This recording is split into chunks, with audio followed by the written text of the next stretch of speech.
Okay fine. So Tanuj, many congratulations. Trailer out है और काफी पसंद आ रहा है। मैंने खुद ने देखा, बहुत अच्छा है और बहुत इमोशंस हैं, बहुत सारी वेरिएशंस है इसमें। आप बताइए जी। कैसा जा रहा है, कैसे रिएक्शंस आपको आए हैं? मैं तो एक्चुअली काफी एक्साइटेड हूँ बिकॉज मैंने अब तक मेरे करियर में एक रियल लाइफ इंसिडेंट या एक रियल लाइफ कैरेक्टर को नहीं छेड़ा है।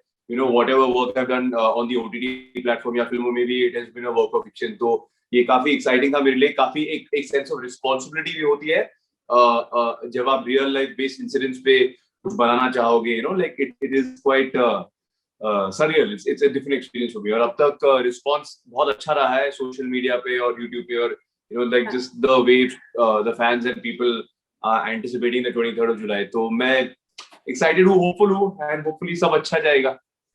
बिल्कुल बिल्कुल, आपके सारे शोज अच्छे ही जाते हैं। I try, yeah. या so tell me about your character. बहुत ही अच्छा है जो मैंने देखा, बट आप बताइए कैसा था, क्या था फर्स्ट टाइम जब ऑफर हुआ तो क्या रिएक्शंस थे आपके? You know actually क्या है कि इस प्रोजेक्ट को मैं काफी टाइम से चेस कर रहा हूँ। ये एक्चुअली मेरे पास आया था मार्च 2020 में, इनिशियल लॉकडाउन शुरू होने से पहले। यू नो एंड मैं तब भी बहुत ही इंटरेस्टेड था, बट अनफॉर्चुनेटली कोविड की वजह से लॉकडाउन हुआ इंडिया में, तो शूट नहीं कर पाए। देन अगेन जब लॉकडाउन खुला सितंबर में, अगस्त सितंबर में, तो निवेदिता और चित्रा जो मेरे प्रोड्यूसर और डायरेक्टर है मेरे पास फिर से आए।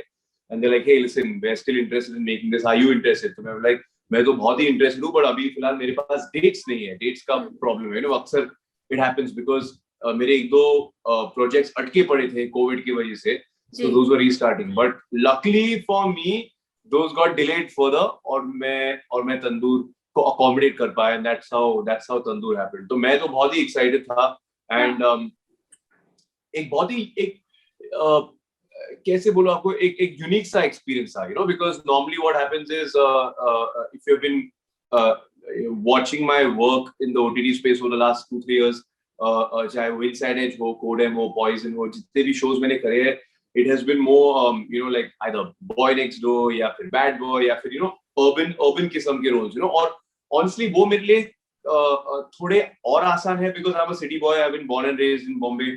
मैं साउथ बॉम्बे में रहता हूँ, सो बिकॉज ऑफ दैट वो थोड़ा नेचुरली आ जाता है, यू नो। बट यहाँ पे I am playing like this guy who is young up and coming politician, जो दिल्ली का बंदा है, 1995। तो it is sort of a period show, but it's not like completely period, ऐसे नहीं कि पुराने जमाने का एक शो है। एंड ये बहुत ही अलग था, you no. I have never really interacted with anybody from 1995 Delhi or someone from the political strata, you know. तो ये काफी यूनिक सा एक्सपीरियंस था। ये एक अल्कोहलिक है, बड़ा ही पोसेसिव किस्म का आदमी है। उसकी जो रश्मि के साथ रिलेशनशिप वो बड़ी टॉक्सिक है, you no. It is not a very pleasant character, you know. और ऑफ कोर्स सब जानते हैं कि तंदूर मर्डर केस में क्या हुआ था unfortunately on that fateful night in 1995. तो you know to kind of recreate that काफी pressurizing और upsetting भी था, but eventually जब आप hopefully जब आप शो देखोगे तो आप समझ जाओगे कि you know why this was an important story to tell, you know, because it's like a simple thing, you know. जब हम टाइटैनिक जैसी फिल्म देखते हैं तो सबको पता है कि एंड में क्या होने वाला है, right? So similarly in tandoor also सबको पता है कि एंड में of course you no he kills his wife, but जो हम इस प्रोजेक्ट के दौरान बताना चाह रहे हैं कि लाइक इसने ये क्यों किया है, उसके दिमाग में क्या चल रहा था, you know. We are trying to understand the why instead of the how. तो जी, तो पर्सनल रिसर्च कितना था? बिकॉज जब भी कोई रियल इंसिडेंट या लाइफ पे बेस्ड होता है तो बहुत सारे कॉम्प्लिकेशंस होते हैं, बहुत सारा रिसर्च वर्क होता है कि कुछ गलत ना हो जाए, बिकॉज सेंटिमेंट्स जुड़े होते हैं ऐसे इंसिडेंट से लोगों के। तो आपका पर्सनल इन्वॉल्वमेंट कितना रहा इसमें कि मैं भी? एब्सोल्युटली नहीं, आपने बिल्कुल सही फरमाया। जब आप एक रियल ट्रेजेडी या एक रियल लाइफ कैरेक्टर निभा रहे हो तो ऑफ कोर्स एक सेंस ऑफ रिस्पांसिबिलिटी तो होती है, because you know artistic interpretation या फिक्शनलाइज करना एक बात है, बट यू नो आप लोगों के भावनाओं को यू नो नुकसान नहीं पहुंचाना चाहते, you don't want to hurt anybody's sentiments, of course, you know. तो शुरू करने से पहले हम 10 बार स्क्रिप्ट के ऊपर जाते रहे कि do you think this scene or this dialogue can be taken in the wrong way? नहीं, ठीक है, तो इसको थोड़ा चेंज करते हैं, इसको थोड़ा यू नो और रियलिस्टिक बनाते हैं, बट विदाउट ऑफेंडिंग एनीबॉडी, तो वो इम्पोर्टेंट था। तो जब मैंने ये कैरेक्टर प्ले किया, so that time I was not really thinking all this, because तब मैं कोशिश करता हूँ कि मैं उसमें थोड़ा घुस जाऊँ, तो आई साइक माय सेल्फ की लाइक चाहे you are playing a positive character, negative character, character gracious, whatever it is, but you can't जज योर कैरेक्टर, बिकॉज़ अगर आप अपने कैरेक्टर को जज करने लगोगे तो फिर आपका performance it will not be realistic, it will be very like like हाँ कि हाँ मुझे भी डाउट आ रहा है कि ये बंदा ये क्यों बोल रहा है, ये क्यों कह रहा है, ये क्यों कर रहा है, इसके एक्शन ऐसे क्यों है। So for me my character जो साहिल शर्मा का कैरेक्टर है, he is the hero of his story. That does not mean his actions are right or I am validating anyway कि हाँ इसने जो कुछ भी किया है, जो कुछ भी करा है, it is correct, but for him he was the hero of his story. उसकी अपनी ट्विस्टेड रीजनिंग थी ये सारी चीजें करने के लिए। या how's working with Rashmi?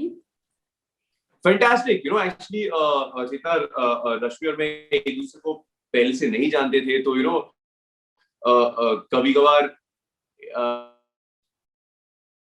You get a little nervous, right, because किसी के बारे में बहुत कुछ सुना है कि ये ऐसे रहेंगे या ऐसे नहीं रहेंगे, but what I try and do is कि be hopeful for the best but prepare for the worst. So irrespective कि मेरी co-star जो भी है, I'm like at the end of the day we have to make it work one way or the other. तो जब रश्मि और मैं पहली बार मिले तो luckily we got along very well, और हमारे बीच में जो अंडरस्टैंडिंग है और एक जो एक वाइब है वो बहुत ही इजी गोइंग किस्म का वाइब था, और and it continues to be so, तो it was very healthy because क्या है कि जो साहिल और पलक की जो कहानी है, जो उनकी लव स्टोरी, उनकी जो मैरिज के ऊपर हमने जितना भी लाइट शेड किया है, that is the focal point, that is the main focus of tandoor.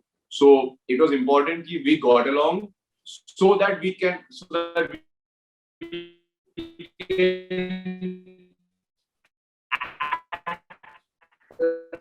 don't get along on screen, because जब आप you can explore more facets of acting and you can like take the scene to another level, you can take it in interesting directions, but जब भी आप किसी का presence को लेकर थोड़े झिझकते हो कि यार ये पता नहीं ये कैसे रिएक्ट करेंगे, then you tend to be a little more careful. So Rashmi has been a dream to work with, and I can't tell you उनके इतने सारे फैंस हैं जो बेसब्री से इंतजार कर रहे हैं कि यार तंदूर कब रिलीज होगी, because we were supposed to release earlier, and उनकी ये पहली OTT शो है, तो I can promise you guys that you are going to love what she has done and what she has brought to the show. Okay so Tanu सबसे difficult scene कौन सा था आपके लिए? मैंने ट्रेलर में देखा तो काफी अजीब सा, मतलब देख के ही लगता है कि वो बॉडी जली हुई, तंदूर एंड जलाते हुए भी सीन देखा मैंने, तो बट आपके लिए कौन सा था? एक्चुअली कई सारे ऐसे सीन्स थे जो काफी डिफिकल्ट थे, बिकॉज इमोशनली ड्रेनिंग वाले सीन्स थे, स्पेशली क्योंकि आप जानते हो कि ये सारी घटनाएं घटी है, it is real, it's reality and it is actually happened, तो ऐसे कई सारे अपसेटिंग सीन्स थे, but I try and mentally condition my self कि यार मैं जब भी किसी भी प्रोजेक्ट पे काम कर रहा हूँ कि I try not to get to affected, because होता क्या है, थोड़ा अनहेल्दी बाद में अनहेल्दी बन जाता है, राइट, लाइक आप शूटिंग करके घर आ जाते हो and then like you just keep thinking and stuff, so I have to keep reminding myself कि यार ये मेरे कैरेक्टर के डीड्स है, कैरेक्टर के एक्शंस है, ये मेरे भावनाएं या मेरे एक्शंस नहीं है, so that's what I try and do, but हाँ है ऐसे सारे वो तंदूर से रिलेटेड वाले सीन्स काफी अपसेटिंग थे, रश्मि के साथ जब भी झगड़ना पड़ा, वो वाले सीन्स, आप जो डोमेस्टिक अब्यूज है, डोमेस्टिक फाइट्स आप देखते हो शो पे, वो काफी अपसेटिंग थे, बिकॉज ऑब्वियसली मैं रियल लाइफ में तो ऐसा हूँ नहीं, so it is quite yeah, it was quite upsetting.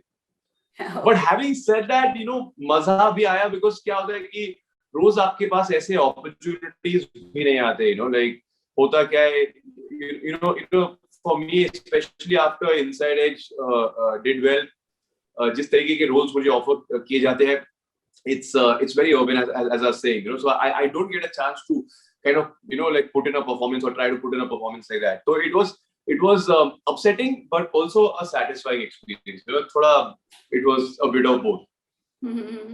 आपके जो शोज हैं काफी रिमार्केबल हैं, लाइक सब जाने जाते हैं, सबको लोग पसंद करते हैं, जितने भी कोड है, पॉइजन है या इनसाइड एज है, सब कुछ है, सब बहुत यूनिक हैं, बहुत अलग हैं, तो जब आप चूज करते हैं कोई प्रोजेक्ट तो कुछ खास माइंड में रहता है या आई मीन क्या रहता है? Because if I see your shows ना, सब यूनिक है और सबकी जुबान पे रहता है, लाइक दैट। या Chetan, to be honest, I mean, there was a time जब मैं इंडस्ट्री में आया था, मैं एक फिल्म एक्टर बनने की कोशिश कर रहा था, and whichever project I chose, it was not working at the box office, और रिव्यूज भी अच्छे नहीं आ रहे थे, so it is just a simple thing कि कभी-कभी what happens is in your life और आपकी career में भी, when it rains it pours, when something good happens then things happen good. Sometimes you just have to not question कि ऐसा क्यों हो रहा है, and just kind of flow with the tide and kind of like accept everything that's coming.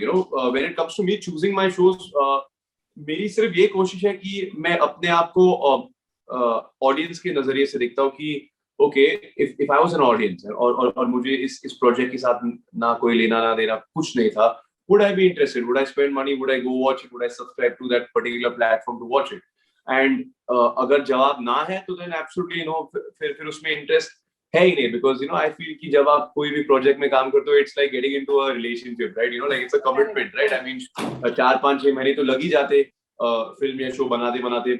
So अगर your heart is only not in it, तो then मतलब नहीं बनता. Of course there are many other components कि अच्छा आपको पैसे कितने मिल रहे हैं, कौन से प्लेटफॉर्म के लिए, आपकी को-स्टार कौन है, डायरेक्टर कौन है, there are all these things. Of course it is important, right? You have to look at the logistics of it. But for me, अगर दिल से वो एक इच्छा नहीं है कि यार, वो एक भूख नहीं है कि हाँ यार मुझे इस शो का हिस्सा बनना है, then I just don't do it, because then there's no point. So I just try and focus on what my gut tells me. कभी-कभी मैं गलत भी साबित हो जाता हूँ, but it's okay, like finally मेरे जितने भी choices हैं, चाहे वो चल जाए या फिर नहीं चले, but वो मेरे choices ही हैं, so that's the important thing. So as I can see, you have started with Bollywood, then you have tried in television also. Cricket League, it was a one show kind of. And see, I wouldn't say I really tried television, because that was more like because मैं cricket का बड़ा शौकीन हूँ, तो उन्होंने मुझे अच्छा appearance kind of शौक पूरा करने वाला. Yeah. But web series आपकी काफी अच्छी हैं. So interest level क्या है? वापस बॉलीवुड की तरफ भी जाना है साथ में, या focus only on web series? Because web series I can see the. नहीं. See, to be honest, जब मैं पहले इंडस्ट्री में कदम रखा था, मैंने डिसाइड कि मुझे एक्टर बनना है, तो मुझे हमेशा फिल्म एक्टर ही बनना था. तो आई फील कि किसी भी एक्टर के लिए it is the highest point कि अगर आप अच्छे सिनेमा के हिस्सा बन सकते हो, because it's an amazing feeling. And I think we all missed that feeling in the last 1.5 year because of COVID. कि जो एक्सपीरियंस आपको मिलता है जब आप एक थिएटर में हो, एक बड़े से डार्क हॉल में रहते हो, 200-300-400 लोगों के साथ, you're watching a film, आप simultaneously react कर रहे हो, आप हंस रहे हो, रो रहे हो, गा रहे हो, it is an amazing, it is a community experience. So I feel for me that is very special.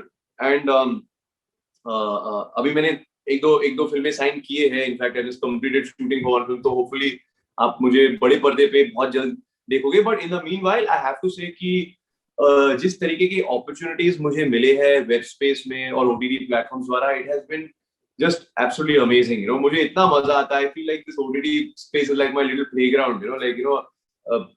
इतनी अच्छी राइटिंग, इतने अच्छे कॉन्सेप्ट्स, इतने अच्छे शोज, अच्छी तरीके से आजकल प्रमोट भी करते हैं शोज को. So it's been very fascinating for me. तो I just want to do good work, and hopefully आने वाले महीनों और सालों में ऐसा ही चलता रहेगा. So what next? कोडेम है, इनसाइड ऐसे क्या है, बताइए कौन से सीजन्स आ रहे हैं? जी, तो after tandoor I think my next release एक ऑल्ड बालाजी की शो है, इट्स कॉल्ड कार्टेल. इसको लेके मैं बहुत एक्साइटेड हूँ. हम लोग एक्चुअली इसको ऑलमोस्ट 2 साल से बनाते आ रहे हैं. It's a very big show, and हमने ऑलमोस्ट 120 दिन के लिए इस पे काम शूट किया है. That's really crazy, to shoot a web series for so many days. इसमें है जितेंद्र जोशी, जो सेक्रेड गेम्स में थे, उन्होंने कार्टिगर का रोल प्ले किया था. ऋत्विक घनजानी है, सुप्रिया पाठक है, Monica Dogra है, Tanisha Chatterjee है. तो it's got a very interesting star cast, and it's about property and land mafia in the city of Bombay. So that is going to be my next release. उसके बाद मेरे ख्याल में it will be Inside Edge the 3rd season, जो जिसका मैं बिना भी इंतजार कर रहा हूँ, because I'm a very big fan of the show as well as I love cricket. So I think that will probably come towards the end of 2021. Codeine season 2 के लिए हम अभी शूट करने ही वाले हैं, I think hopefully in the next 3 to 4 days. Illegal season 2 जो एक would की शो है, उस पे Neha Sharma, Akshay Oberoi, Piyush Mishra, Parul Gulati, like it's again got a very interesting star cast. So I have just joined that, and that will also come out hopefully soon. और मैंने अभी एक फिल्म कंप्लीट करी है, जॉनी जंपर करके. उसमें है विजय राज, ब्रजेंद्र कालरा, जाकिर हुसैन और मैं. तो सो उसको लेके काफी एक्साइटेड हूँ. तो है अभी है 4-5 प्रोजेक्ट्स है. Hopefully they will come back to back. कभी-कभी कंसर्न ये भी रहता है कि like you don't want to oversaturate yourself and like have like 6-7 releases back to back. फिर I think audience भी आपसे थोड़ा जाती है. So it is important कि आप अपने रिलीजेस को स्पेस आउट करें. Honestly वो मेरे हाथ में नहीं है. काम मिल रहा है, अच्छा काम मिल रहा है, तो I'm just trying to capitalize right now. I think television की सारे ग्लैमरस फेसेस हैं वो आपके अपोजिट हैं, करेक्ट? नहीं, अभी भी और भी बाकी है. मेरी भी एक विश लिस्ट है. I mean, I was working with Jennifer. not just television, but film actresses, Of film course, actors. yeah. But I mean, Kode, Miss Jennifer, Nia, you mentioned, then Yeah. Rashmi abhi hai, so full on. And trust me, like because all these girls, they are such wonderful actors and they are amazing co-stars. और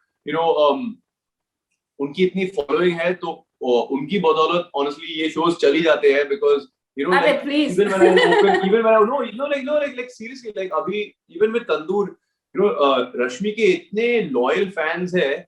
It's an amazing feeling, and because now they like our pairing, so they have given us a hashtag कि हाँ, you guys are like Tara, Ash, and this and that, and it's a very nice feeling for me, because जब आप shooting करते हो तो आप इस सब के बारे में नहीं सोचते. That time your focus and your focus should be on your work and your character. But जब हम सोशल मीडिया पे चेक करते हैं, अभी हम प्रमोशंस में थोड़े बिजी हैं, even though we are doing most of the promotions remotely, but it's an amazing feeling, so I'm very blessed कि मुझे इतने अच्छे co-actors और co-stars मिलते रहते हैं. Well, Tanuj, thank you so much. All the very best. We hope कि आपके सारे shows back to back. Thank you. I hope कि आगे जाके मेरी जब भी कोई भी रिलीज होंगे, तो we will be able to have a meeting and have an interview face to face. I really miss that. Soon. Done. Yes. अभी कोविड चला जाएगा, we'll meet face to face and absolutely proper interview. Done. In the meanwhile, you take care of yourself. Stay safe. Okay? Sure. Thank you so much. Okay. Bye. Thank you. Thank you. Take care. Bye. Bye.